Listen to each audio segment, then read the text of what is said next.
Hello दोस्तों, welcome to संवार्ता। दोस्तों, आज की ये वीडियो बहुत ही विस्फोटक होने वाली है, जिसमें आप देखेंगे कि किस तरीके से देश में हिंदू मुसलमान की राजनीति की जा रही है।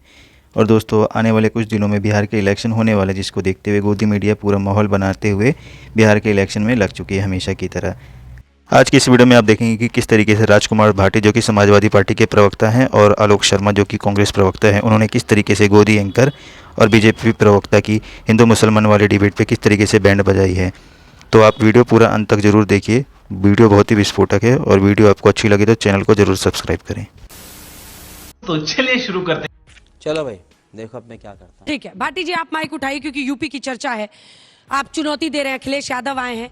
सवाल यह है कि इधर से जो बयानबाजियां हो रही है वो एक तरफ, आपके नेता भी, क्या आपको पता है कि पीस कमेटी में ये सुझाव जो मुस्लिम प्रतिनिधि थे वहां उनकी तरफ से दिया गया कि आप मस्जिदों पर तिरपाल बिछा दीजिए, क्योंकि रंग लग जाना, अगर गलती से रंग लग जाता है, वहां से गुजरेगा ये होली मिलन समारोह, तो ऐसे में अगर रंग लग गया तो कोई इसको इशू ना बना दे। ये पीस कमेटी में मुस्लिम प्रतिनिधियों की तरफ से ही कहा गया। फिर भी समाजवादी पार्टी के नेता भ्रम फैला रहे हैं। वो कह रहे हैं ये अराजकता है, ये जानबूझकर ढका जा रहा है। सच्चाई छुपाई गई, अफवाह उड़ाई गई, बात कुछ और थी, बताई कुछ और गई। मझधार में नैया डोले तो माझी पार लगाए, और माझी जब नाव डुबोए उसे कौन लगाए, कौन बचाए। सवाल ये है, जिनकी जिम्मेदारी शांति व्यवस्था कायम करने की है, अगर वही आग लगाने का काम करें, अगर एक पुलिस का सीओ गैर जिम्मेदाराना बयान दे और मुख्यमंत्री उसे डांटने के बजाय, उसे कंट्रोल करने के बजाय, उसे उसकी आचार संहिता, उसकी ड्यूटी समझाने के बजाय उसे बढ़ावा देने लगें कि ये तो पहलवान है, पहलवान की भाषा बोल रहा है। अभी हमारे मुख्यमंत्री की आप बाइट सुनवा रही थी, 80-20 की बात कर रहे थे। मुख्यमंत्री 100 की बात क्यों नहीं करते? इन्हें 80 क्यों चाहिए? 100 की 100 क्यों नहीं चाहिए? गजब बेइज्जती है भाई, ऐसा काम करो। आपके बड़े नेता तो कहते हैं सबका साथ, सबका विकास, सबका विश्वास। आप केवल 80 का विश्वास हासिल करना चाहते हैं, और ये गलतफहमी हमारे मुख्यमंत्री निकाल दें। 2027 उत्तर प्रदेश में 80 बनाम 20 नहीं होगा, 85 बनाम 15 होगा। 85 जाग चुका है। 85 के साथ जो रोज बेईमानी हो रही है सरकारी नौकरियों में, रोज भर्तियों में एनएफएस लगा लगा कर पिछड़ों को, दलितों को रोका जा रहा है सरकारी नौकरी से। शिक्षक भर्ती में खुली बेईमानी हुई है। अब जो चुनाव होगा वो 85 बनाम 15 होगा। जहां तक ये होली का सवाल है, अभी सुधांशु जी कह रहे थे, लेकिन थोड़ा कंफ्यूज हो गए, फिर पलट गए, वरना शुरुआत बहुत अच्छी करी थी। मुसलमान कवियों ने भी होली के समर्थन में गीत लिखे हैं, फारसी में भी लिखा है, और उनमें जो ये क्या बोलते हैं, मज़ारों पर भी होली होती रही है। ये सच्चाई है। इस देश के नागरिक होली, दिवाली, ईद, मुहर्रम में साथ मिलते रहे हैं, एक दूसरे के दुख सुख में साथ मिलते रहे हैं। और मुसलमान कवियों ने, नजीर अकबराबादी की कविता आप सबने सुनी होगी। नजीर अकबराबादी ने बहुत शानदार कविताएं होली पर लिखी हैं। जब फागुन रंग झमकते हों तब देख बहारें होली की, और दबके शोर खड़कते हों तब देख बहारें होली की। परियों के रंग दमकते हों तब देख बहारें होली की, खूब शीशा जाम छलकते हों तब देख बहारें होली की। नाइस। मुसलमान होली खेलते रहे हैं, ऐसी कभी हालात खराब नहीं हुए। ये पिछले एक सप्ताह से हालात खराब किए गए हैं, बयान दे दे के तनाव बढ़ाया गया है। और वाजपेयी जी, आपको तो मुस्लिम वोटर भी चाहिए। ऐसे में अगर ये तनाव पैदा जी, आखिरी बात बोल जल्दी से ये कहना, ये गिनवाना कि जुम्मा तो 52 बार होता है, होली तो एक बार होती है, इतनी बार नमाज होती है। कल को आप कहोगे तुम तो खाली 20 करोड़ हो, हम तो 120 करोड़ हैं, जैसे हम चाहेंगे वैसे ही होगा। ऐसी धौंस पट्टी की भाषा नहीं बोलनी चाहिए। मोहब्बत से देश चलेगा, मोहब्बत से ये देश मजबूत है। और अगर ठीक, यही आलोक बात जी, है। देखिए, अयोध्या में तो भगवान राम का मंदिर बन गया और उसका वहां पर सब कुछ हो गया। अब बीजेपी के लिए नई हिंदुत्व की प्रयोगशाला संभल बनी है, और यही संभल एजेंडा सेट कर रहा है बिहार में भी। आपके पास इसकी क्या काट है? कौन है ये लोग? कहां से आते हैं? एक पॉलिटिकल पार्टी के तौर पर देखिए, मुझे लगता है सबसे पहले तो मैं आपके वक्तव्य का समर्थन नहीं करता। राम मंदिर का लगभग अभी भी 60% काम बाकी है। हाँ, पॉलिटिकल इवेंट पूरा हो चुका है, जिसमें ये नतीजा निकला कि अयोध्या की जो सीट थी फैजाबाद, वो भी हार गई बीजेपी, वो नतीजा निकला। अब बात आती है कि काट किसकी क्या है।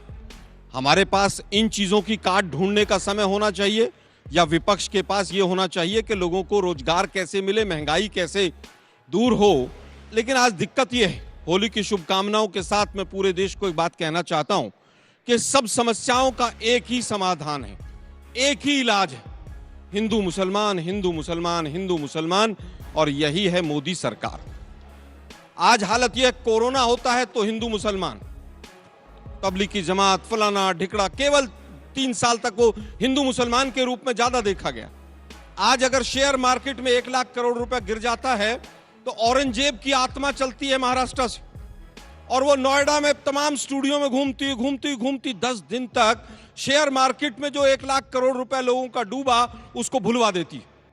यही नहीं, अभी और सुनिए।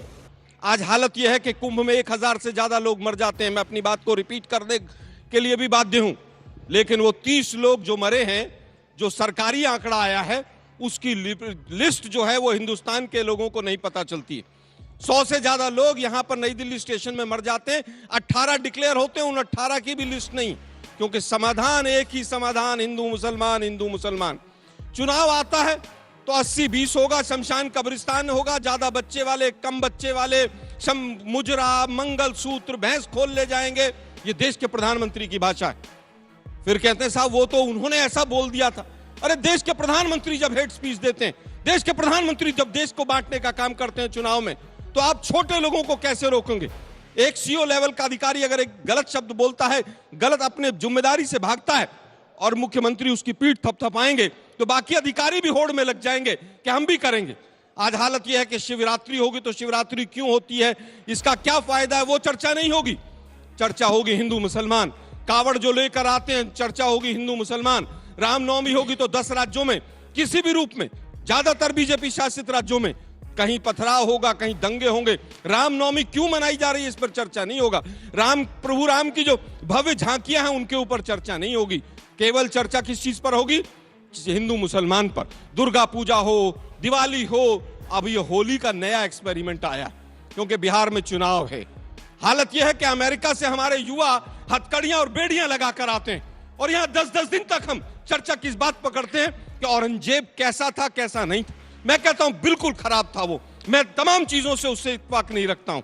और एक व्यक्ति अगर कह देता है कि मुझे अच्छा लगता है, तो क्या उससे सारी समस्याएं दूर हो जाएंगी? उसको विधानसभा से बाहर कर दिया, लेकिन 10 दिन तक वो टॉपिक चलता रहा। आज दुर्भाग्य ये है कि सारी समस्याओं को एक साइड में रख दीजिए। कारण क्या है कि एक फेल सरकार है, एक कमजोर प्रधानमंत्री है जो अमेरिका में जाकर घुटने टेकता है। दूसरे प्रधानमंत्री कोई होता तो वहां पर जवाब देकर आता। यूक्रेन के प्रधानमंत्री राष्ट्रपति ने वहीं पर जवाब दिया, लेकिन हमारे प्रधानमंत्री चुपचाप टैक्स लगवाकर अपने घर आ गए। और सोशल मीडिया पर चलाया जाता है वो सीट पीछे कर दी थी उन्होंने। केवल वहीं सीट पे ध्यान रखिएगा, और जो हमारे ऊपर टैरिफ लग रहा है उसके ऊपर ध्यान मत दीजिएगा। एक छोटे छोटे देशों ने कहा कि हमारे नागरिकों को बेड़ियां और हथकड़ियां लगाकर बाकियों को भी बोलने दीजिए, उसके बाद से आगे चलेंगे। चुपचाप अपने घर पर आ गए वापस। हर समस्या का एक ही समाधान, और वो है हिंदू मुसलमान। क्या बात है सर, क्या बात है सर, क्या बात, ये बात है। अब बड़ा इशू ये है कि आपने सुन लिया उनको, लेकिन सवाल ये है कि ये बिहार में भी एक इशू बन रहा है, और बिहार में भी इस पर बयानबाजियां हो रही है। एक होली, 52 जुम्मा, औरंगजेब, ये तमाम मुद्दे इंपोर्ट होकर वहां पर पहुंच रहे हैं। काट तो आप ही को खोजना है, क्योंकि अगर ये मुद्दा चल गया तो आपके लिए मुश्किल हो। खत्म, bye bye, tata, goodbye, गया।